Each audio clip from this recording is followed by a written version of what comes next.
Great topic and great webinar ahead of us. So we're going to go ahead and get started here. Good afternoon. Welcome to the Exploring Energy series presented by Montana Renewable Energy Association. My name is McKenna Sellers and I'm the Executive Director for MREA. Little background about this Exploring Energy series. We hold this once a month. It's a monthly lunchtime presentation where we cover issues impacting Montana and beyond. We hold these on the first Wednesday, so every month on Wednesdays at noon Mountain Time to explore renewable energy technology, the latest trends in energy development, and connect with experts working on the future of our energy system. If you want to know more about the Exploring Energy series and what it's all about, I'll drop that there in the chat. We also have an archive of all of the past presentations that we've built up over the course of the few years we've been doing the Exploring Energy series. So if you're interested in taking a look at any of those, you can find those on our YouTube channel on the Exploring Energy series archive. Last month, so that was September, we hosted Arnie Thompson of the St. Regis Hydrogen Node to talk more about the Pacific Northwest Hydrogen Hub initiative and what the plans are ahead for that. So some housekeeping items here. Please keep yourself muted during the presentation. We'll have opportunities for discussion and Q&A at the end.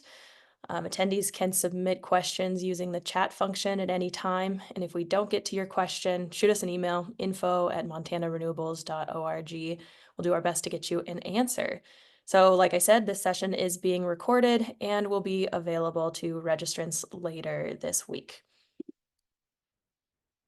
If you haven't heard of MREA, or even if you have, we're a 501c3 nonprofit. We're also member-based, so we're made up of renewable energy consumers, supporters, and industry and professionals all across Montana and the region. Our mission is to advance renewables and foster the growth of the renewable energy industry in Montana through three key ways. That's through education, through advocacy, and through industry engagement. So those three pillars are the core of our work. We have a couple of announcements related to the education front. This Saturday, if you happen to be in Helena, MREA is participating in the Helena Sun Run and Clean Energy Expo.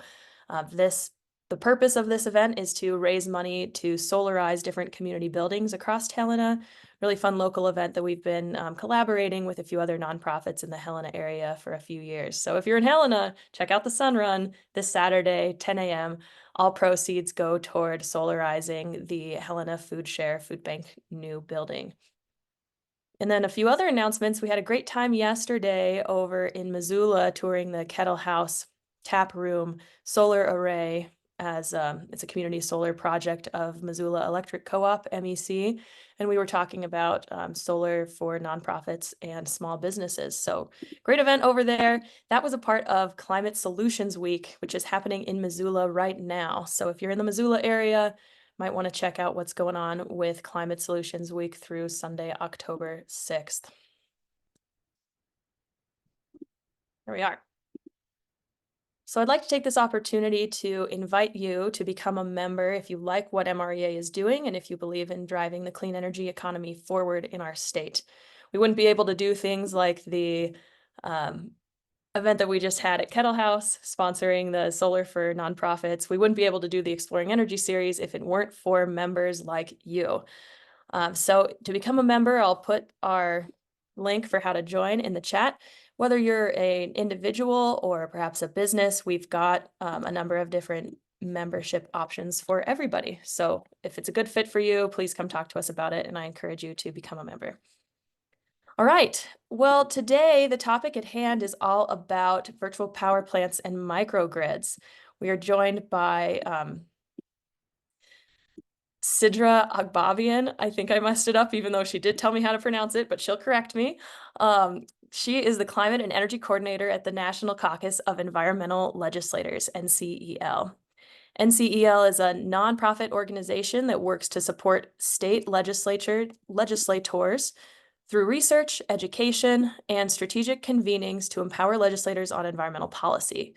Sidra specializes in supporting Western state legislators on policy related to transitioning rural communities from fossil fuels, fostering rural economic diversification, the grid and transmission, utilities, and various emerging energy topics. She's originally from Los Angeles and has been residing in Colorado for 7 years now and definitely calls it home.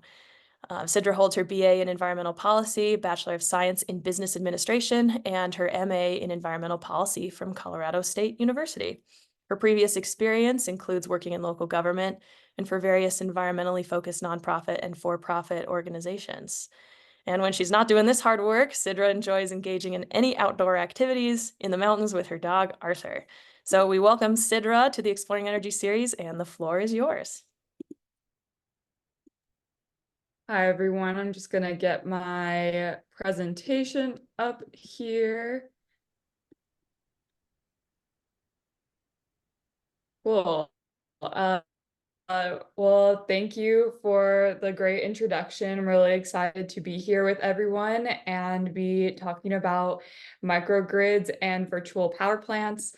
As McKenna said, my name is Sidra Agbabian. I'm the Climate and Energy Coordinator with the National Caucus of Environmental Legislators, or NCEL. Just a quick more overview of NCEL. So we are a nonpartisan, non-lobby organization that works specifically with state legislators, and we have a nationwide network of over 1,200 legislators from all 50 states and both major parties. And we really serve as a connector for legislators to collaborate across the country. We like to tagline ourselves as remote environmental staff for state legislators, since if y'all don't know, state legislators are pretty under-resourced and underfunded in a lot of our states across the country. So we really seek to help support legislators in any way that is helpful to them. And NCEL was created by and for state legislators. And so throughout the year, we'll have national, regional, state forums. We do in-person, virtual events. We do personalized research for state legislators and for partner organizations, and really just help folks to know about environmental policy. And so we have 4 program areas. So I'm from the climate and energy team, but we also have conservation, environmental health, and oceans. And across these program areas, we try to interweave environmental justice into all of our work as best as we can. So really, we are the one-stop shop for folks trying to know more about environmental policy across a wide range. And so for the climate and energy team specifically, we really cover the whole range of climate and energy policy. So some like big topic areas right now that we're doing a ton of work on in the power area is transmission, utilities and grid modernization, clean energy, climate justice, just transition. For transportation, a lot of electrification, public transit, active transportation, and buildings, some building performance standards, appliances, energy efficiency. And our climate energy team right now is a strong team of 2. So myself and my fellow colleague, Ava Gallo, who's the climate energy program manager. So yeah, we really cover a lot in the climate energy space, but try to do our best to help support folks however we can. And so before I dive specifically into talking about microgrids and virtual power plants, I did want to mention some NCEL resources that y'all might find helpful. So while we specifically tailor our work for state legislators, partners find our resources helpful as well. So I wanted to mention 2 of our resources that I believe McKenna will link in the chat. And these are our utility briefing book and our transmission briefing book. So the utility briefing book really covers a nice utility policy 101, and then dives into specific topic areas of utility policy. So kind of how we usually set up our resources is we give some background information on the topic, we pull some best practice legislation from across the country, and then more resources about that specific topic. So the utility briefing book covers utility regulator mandates, performance-based regulations, virtual power plants and microgrids, public power, lobbying expenses, intervener compensation, and then a little bit on transmission and regional markets, which ties into our transmission briefing book. And so this briefing book is our most recent one that we released this past summer. And this is your deep, not a super deep dive into transmission, but if you don't know anything about transmission and don't know where to start, I recommend our briefing book. So we start with Transmission 101. What the heck is transmission? Why is everyone talking about it? Why it matters. And then we have the briefing book broken up into 3 different areas of transmission policy. So these being maximizing existing infrastructure, creating new entities and mandates, and then integrating public interest. And so within those 3 sections, we get into more specific policies. So like grid enhancing technology, coexisting with right-of-ways, transmission authorities, streamlining permitting and siting, environmental justice and conservation. So really these briefing books cover a whole wide range of utility and transmission policy. And I will say we have so many resources out on our website. They're all public materials. So feel free to dive into our resources. And this is not just the climate and energy team that puts out our resources, conservation, environmental health, and oceans all do similar things for those policy areas as well. So now to specifically dive into microgrids and virtual power plants. So both of these topics have definitely been coming up more frequently across the country. We're hearing it as a lot of legislators coming to us and being like, what's a microgrid? What's a virtual power plant? Why do they matter? And they definitely get a little confusing because there are some similarities and differences. So microgrids specifically are localized grids that can disconnect from the traditional grid, and they can be used to offload and use their own energy during periods of peak demand. So they'll have physical infrastructure and they can be separated from the grid, versus virtual power plants are a collection of small scale energy sources, such as like electric vehicles, heat pumps, home appliances that can be used to provide energy back to the grid. And they're deemed virtual because they don't necessarily have a central physical facility. So for virtual power plants, you also need to think about these demand response items, which for demand response, that specifically is when customers are playing a role in the operation of the grid by reducing or shifting their electricity during peak hours. So if you think of like a smart thermometer in someone's home, that would be a demand response item, and that can help in a virtual power plant because when the grid is at peak hours, that smart thermometer can play a role in lessening the load from someone's household on the grid. And so it's kind of this back and forth of helping to not overload the grid or help get back to the grid when it's in times of need, and we let the technology kind of do that for us. And so there are some similarities between both. So both are able to generate distributed renewable energy. So this means energy that is spread out across a geographic location. So it's not necessarily like one isolated facility like a coal plant that is creating all of our energy. We have our energy spread out across a greater range, which is better for resiliency. And then both can save ratepayers large sums of money through energy generation and lower pressure on the grid. So like I was saying with like smart thermometers, those can be used to lessen someone's load or pressure on the grid, and can also be used to like not have someone use excess energy during peak times, and hopefully save money on both ends. And so just some quick differences as well. So like I was saying earlier, microgrids can island or operate independently from the larger grid. So they can be their whole separate entity. So for instance, if the rest of the grid is down and someone has a microgrid set up for their community, that microgrid could keep running energy and not be affected by the larger grid.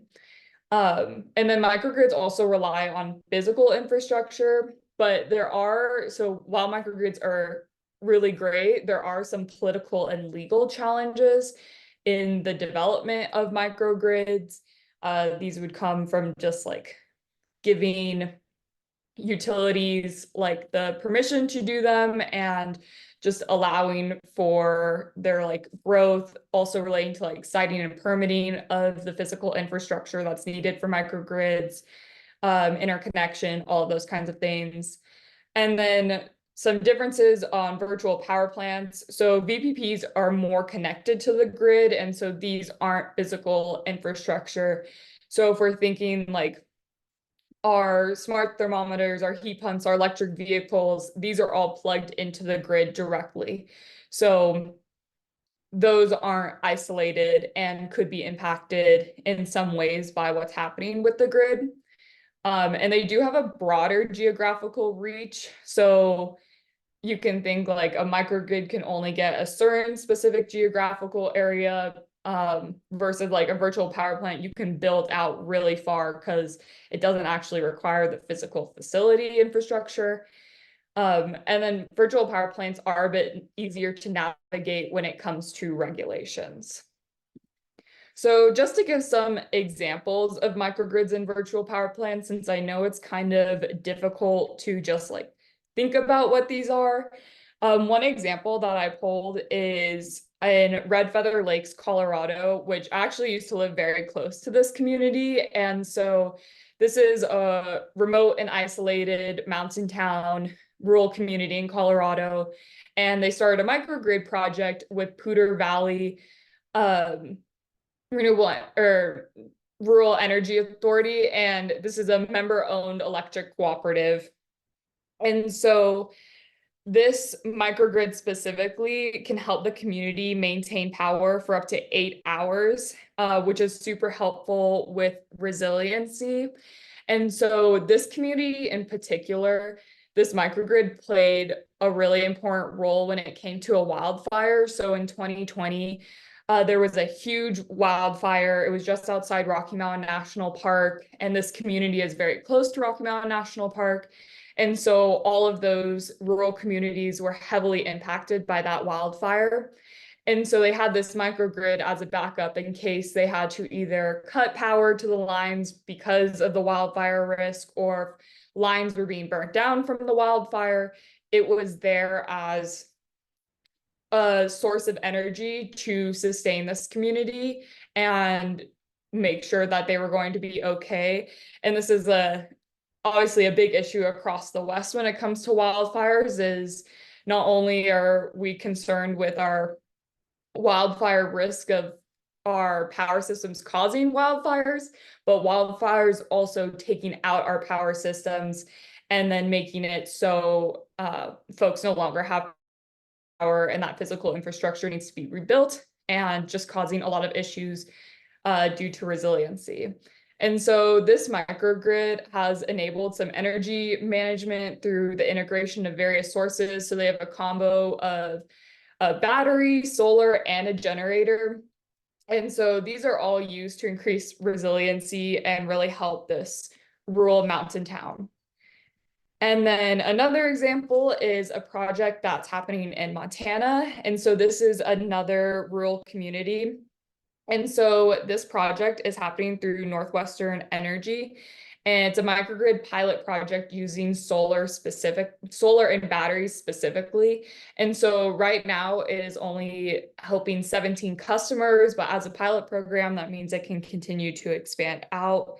And so this is helping the company gauge further interest in solar across Montana and about the feasibility of microgrids across Montana. And so just for more information on this specific project, it was developed on some privately owned land near north of Deer Lodge near I-90. And it's able to provide electricity for 2 hours for those 17 customers. It's only taking up a quarter of an acre and has been going since 2015. So really great example of a pilot program of microgrid work in Montana as well. And then moving on to virtual power plants, an example for this. So this example is one that's through Rocky Mountain Power, which is a public utility that provides electricity to customers in Utah, Wyoming, and Idaho. And so they started a program that allows customers to participate in a virtual power plant. And so this picture I pulled is actually what they are hoping the future for their customers will look like with all these solar panels on their homes. Because the program pays customers with solar who opt in to install battery storage so that Rocky Mountain Power can then use that battery storage to help support the energy that they need on the grid. So customers that have opted in get lower rates, and then Rocky Mountain gets to use that stored energy. So it's really a win-win situation that's happening between the utility and then the customers in general. And yeah, so they're hoping that the future is that their customers can all have solar in some capacity, maybe rooftop solar, and also install batteries to then help support the grid load as well.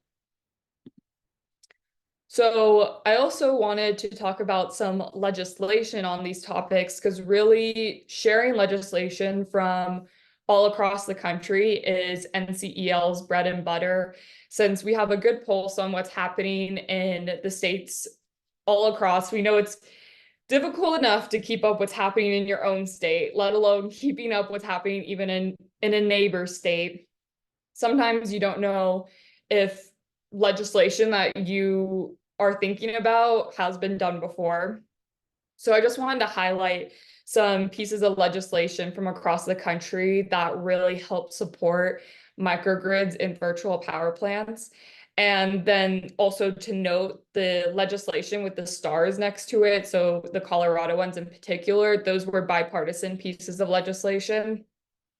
So to start with this first Colorado bill, so there's a bunch of goodies that are in this bill. It's really about modernizing the whole energy system, and, subtle plug for Colorado and also to hype up my own state, I think has been doing a lot of great work to really address issues related to the grid. But this legislation in particular creates a virtual power plant program. So utilities have to create and file a VPP program. And then this includes a tariff for performance-based compensation, and then a couple other things in this legislation that I think are important to note. There's creation of a line worker apprentice program, and then helping investor-owned utilities upgrade qualifying distribution systems to reach Colorado's decarbonization goals. So there's a lot happening in this specific piece of legislation, but the creation of the virtual power plant program is really what I'm highlighting here. And then the next Colorado piece of legislation was the creation of a microgrid community resiliency grant program. And so this really helps for rural electric cooperative and municipal utilities to develop microgrids in areas at risk from natural disasters. So like I mentioned earlier with the microgrid example in Red Feather Lakes, Colorado, this is a grant program for more rural communities to be able to develop microgrids like that. And I know that y'all in Montana and us in Colorado, we face a lot of similar issues related to natural disasters. And so this program really is to help support rural communities in Colorado. And then the next legislation I want to highlight was this bill in Maryland, another bill filled with a ton of good energy work in here, but to specifically note about what for this presentation is this required utilities to create a pilot program to compensate owners for distributed energy resources like solar and battery storage. So this is really them supporting work related to microgrids and virtual power plants as well, while not specifically naming them in intention, but distributed energy resources is really like a code word for a lot of microgrid and virtual power plant work. And then next piece of legislation, and what is one from Texas, which sadly has not passed, but hopefully will be brought back in a future session. But this amends utility code to allow customers to participate in demand response programs, such as smart metering. So this is what I was talking about with virtual power plants, is we need to be able to use those demand response programs and tools like our smart metering or smart thermometers. And similar to how Rocky Mountain Power is creating programs, this just allows it in the utility code. So kind of just like a base, now we can do this. And then the last piece of legislation is one out of Connecticut. And this legislation expands eligibility for microgrid and resiliency grant pilot program. So really just supporting the creation of microgrids as well through another grant program. And then my last content slide here is just noting some work specific for Montana. So the Montana DEQ announced a number of awards related to grid reliability and resiliency upgrades. So I think this really shows interest and progress in this type of work related to microgrids and virtual power plants in Montana. And while y'all specifically might not be able to apply for these grants, I think it's important as like continuing to move forward and supporting microgrids and virtual power plants in Montana. And maybe these would be of interest for you to just at least check out. So I will end my slides there. I have my contact information and Ava's contact information. I mainly support the Western states, but always happy to have folks talk to both me and Ava if it's of interest. And yeah, happy to take questions now. Great. Thanks so much, Citra. That was a really excellent overview. If you would be willing to bring your slides back up to the Rocky Mountain case study for their VPP launch. Yeah, give me 1 second. Okay, yes. And while you're doing that, there's just a question of where, if you know, where that photo was taken. Yeah, so this hasn't been done yet with the solar. This is kind of like a mock-up photo that they have of what they ideally want it to look like. So I don't think there's a specific location to this, if I'm correct, but I know this is like a mock-up of what they're trying to hopefully have the ideal future look like for them. Beyond the examples you provided on the launch or the expectation of a launch of VPP programs across Colorado, I mean, Maryland was mentioned and a few others, have you heard of other states or other state lawmakers taking a look at virtual power plant legislation? And this is a question from Mark Judeman. Is there any interest in Montana? Do you have a sense of how possible it would be?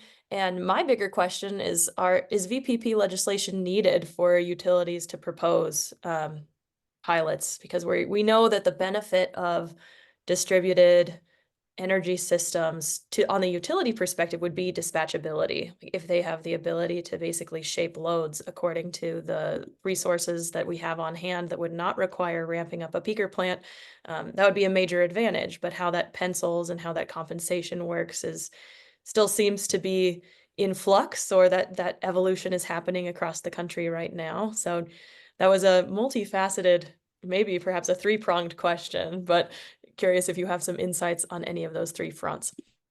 Yeah, so I'd say broadly, there's definitely a ton of interest and conversations about virtual power plants and microgrids for a state that I'd say is more like politically more similar to Montana than I'd say Colorado is. It's definitely been a conversation in the Utah legislature since they're really taking the all energy approach.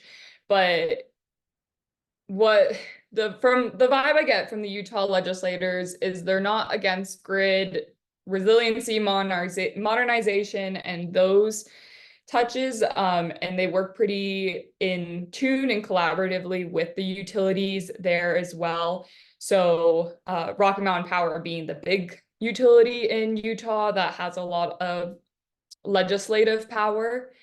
They're really like, I didn't talk about this since it wasn't the focus, but Utah had a grid enhancing technology piece of legislation last session that'll be brought back this session.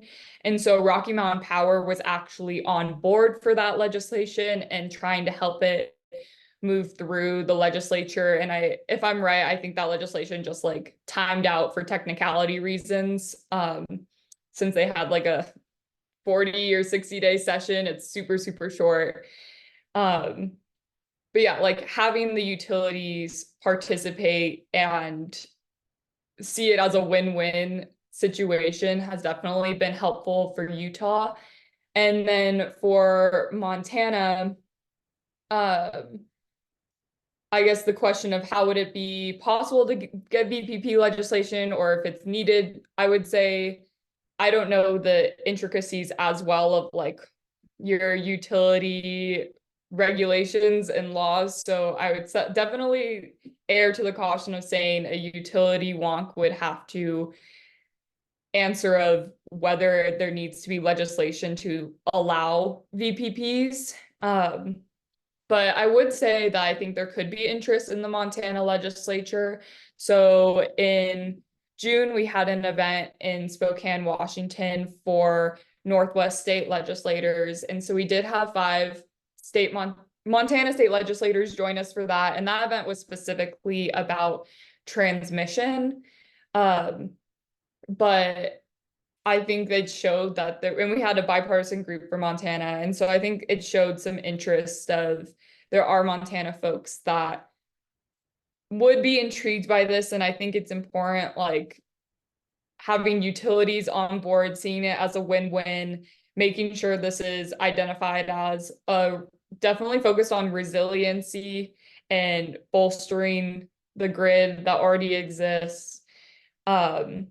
Yeah, and having those focus. I haven't heard any specific Montana legislators tell me that they were going to introduce VPP or microgrid legislation.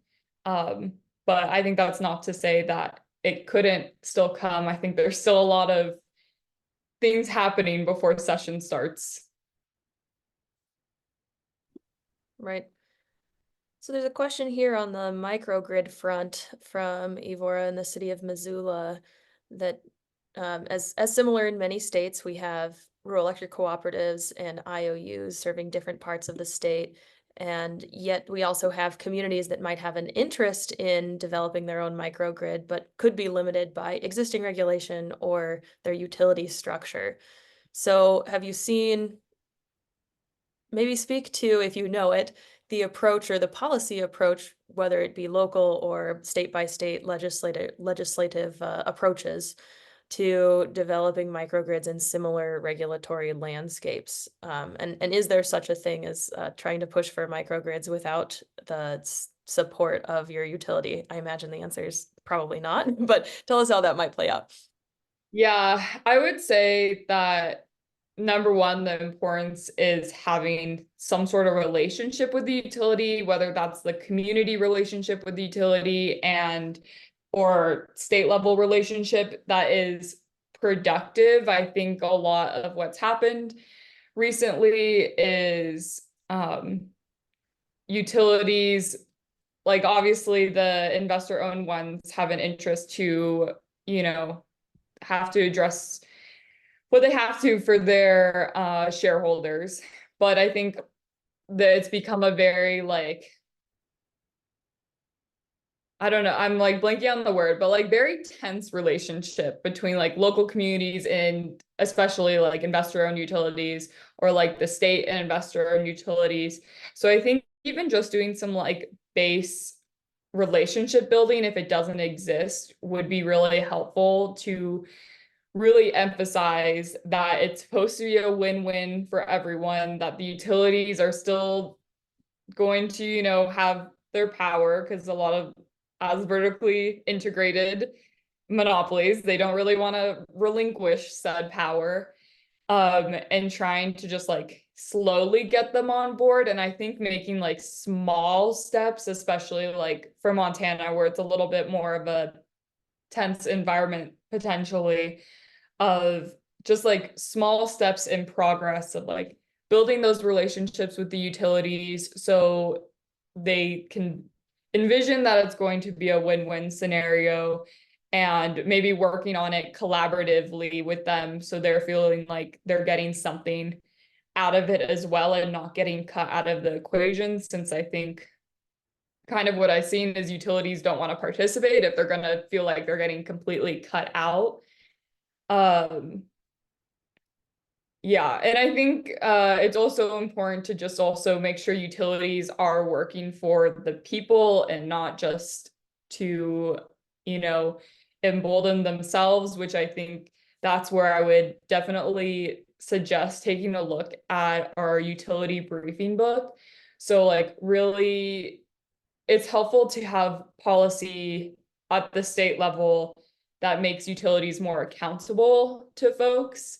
And so like one thing in particular is performance-based regulations, where that kind of changes the structure of how utilities are getting their financing as much, and it makes them more accountable to people. And I think that definitely plays a role in creating a better environment. So I know that was like kind of a broad response. So let me know if that like answered that question. Otherwise, happy to like try and dig more into it.